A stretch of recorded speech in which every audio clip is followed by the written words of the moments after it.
आपण कढईमध्ये तेल घेतलंय, त्यामध्ये चिमूटभर मीठ टाकलंय. आता कांदा टाकूया. आपल्याला इथं बरिस्ता करायचा आहे. आपण कांदा तळून घेणार आहे बरिस्त्यासाठी. एकसारखं आपल्याला ते मिक्स करायचं आहे. आपण एक साईडला बरिस्ता तळून घेतोय, दुसऱ्या साईडला भात शिजवून घेणार आहे. त्यासाठी टोपात पाणी घेतलंय, त्यामध्ये मीठ, तेजपत्ता आणि खडे मसाले टाकणार आहे आणि त्यामध्ये आपण तेल ओतणार आहे. पाण्याला उकळी आली आपल्या. आपण इथे 1 तास तांदूळ भिजवून घेतलेला आहे. आता तो तांदूळ त्या पाण्यामध्ये आपण टाकणार आहे. तांदूळ आपल्याला 80% शिजवून घ्यायचा आहे. आपला बरिस्ता आता तळत आलेला आहे. इथं आपला एक साईडला आपण बरिस्ता तळतोय, होत आलाय तळून, आणि एक साईडला आपण भात शिजत घातलाय. आपला बरिस्ता तयार झालाय. आता आपण तो एका प्लेटमध्ये काढून घेऊया. इथं आपला बरिस्ता आपण काढून घेतलाय एका प्लेटमध्ये. आपण ज्या तेलामध्ये बरिस्ता तळाय त्या तेलामध्ये आता भाज्या तळून घेणार आहे. सगळ्यात पहिलं गाजर. आपण भाज्या धुवून सुकवल्यात. इथं आपला भात शिजून तयार आहे. आता तो एका आपण चाळणीत गाळून घेणार आहे.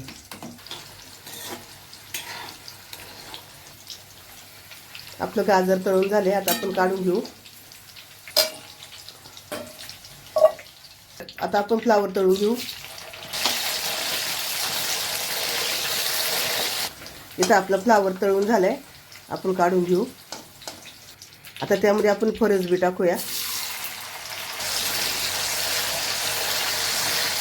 आपली फरसबी तळून झाली आहे, एका बाउलमध्ये काढून घेऊ. त्यामध्ये बटाटे टाकून घेऊ आपण. बटाट्यांना थोडासा जास्त वेळ लागेल तळायला. आपण सगळ्या भाज्या फास्ट गॅसवर तळून घेतलेल्या आहेत. इथं आपले बटाटे तळून झाले. आपण बटाटे मात्र मिडियम गॅसवर तळे, फास्ट गॅसवर नाही तळे, कारण त्याला वेळ लागतो ना तळायला. फास्ट गॅसवर तळे तर आतून शिजणार नाही, ते कच्चे राहतील, म्हणून मिडियम गॅसवर शिजून घेतलेत. आपण दही घेतले, त्यामध्ये धनिया पावडर, हळद, लाल मिरची पावडर आणि बिर्याणी मसाला टाकणार आहे. आता हे आपण मिक्स करून घेणार आहे.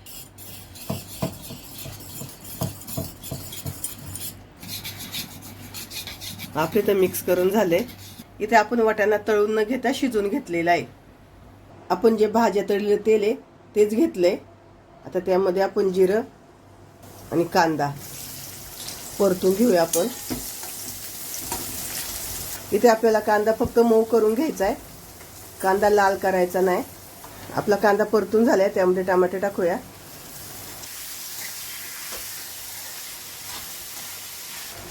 आपण तेजपत्ता टाकायचं विसरलो होतो, आता तो टाकून घेतलाय. आणि आता 1 मिनिटासाठी आपण झाकण ठेवून घेऊ. आपण झाकण काढून बघू. आता त्यामध्ये आपण दही टाकून घेऊ. दह्यामध्ये जे मसाले टाकले होते, मिक्स केलेले दही, आणि मिक्स करून घेऊया. त्यामध्ये आपण तळलेल्या भाज्या, इथे तळलेल्या भाज्या टाकून घेतल्यात आणि मिक्स करूया. सगळ्या भाज्या चांगल्या मिक्स होतील या पद्धतीने मिक्स करून घ्यायच्या. अगदी भाजीचा सुंदर कलर दिसतोय. दही घेताना आंबट नाही दही घ्यायचं. चवीनुसार मीठ. मिक्स करून घेऊ. आपण हे सगळे मिडियम गॅसवर शिजवून घेतले. आता त्याच्या आपण झाकण ठेवून घेऊ आणि एक वाफ काढूया. आपण झाकण खोलून बघूया आणि मिक्स करून घेऊ. छान वाफ आली इथे आणि आपल्या सगळ्या भाज्या इथे छान शिजल्यात ग्रेव्हीत. आता आपण गॅस बंद करूया. आपण ज्या कढईमध्ये ग्रेव्ही शिजवली आहे त्यातली आपण ग्रेव्ही काढून घेतलेली आणि थोडीशी ग्रेव्ही खाली ठेवलेली आहे. आता त्याच कढईत आपण थर लावून घेणार आहे बिर्याणीचे. ग्रेव्ही त्यावर आपण भात टाकून घेणार आहे. आपण जो शिजवून घेतला होता भात, 80% शिजवलेला भात आहे हा. भात टाकून झाल्यावर त्यावर बरिस्ता टाकूया थोडासा. खूप कुरकुरीत बरिस्ता झाला इथे. त्यावर आपण पुदिना आणि कोथिंबीर कापून टाकली आहे. त्यावर आता परत ग्रेव्ही टाकणार आहे. एक थर ग्रेव्हीचा लावून घेणार आहे. आपण सगळीकडून ग्रेव्ही टाकून घेतली आहे. त्यावर परत भाताचा थर देऊया. इथे आपण 2 थर लावणार आहे. तुम्हाला पाहिजे तेवढे तुम्ही थर लावा. अगदी एकच थर लावला तरी पण चालतं. खाली ग्रेव्ही आणि वरून भात टाकायचा. भात सगळीकडून पसरून घेतला की त्यावर परत बरिस्ता, पुदिना आणि कोथिंबीर. आता यानंतर तुम्हाला पाहिजे तर तुम्ही कलर वापरू शकता, आम्ही नाही टाकणार कलर. आता आपण बिर्याणीला दम देऊन घेऊ.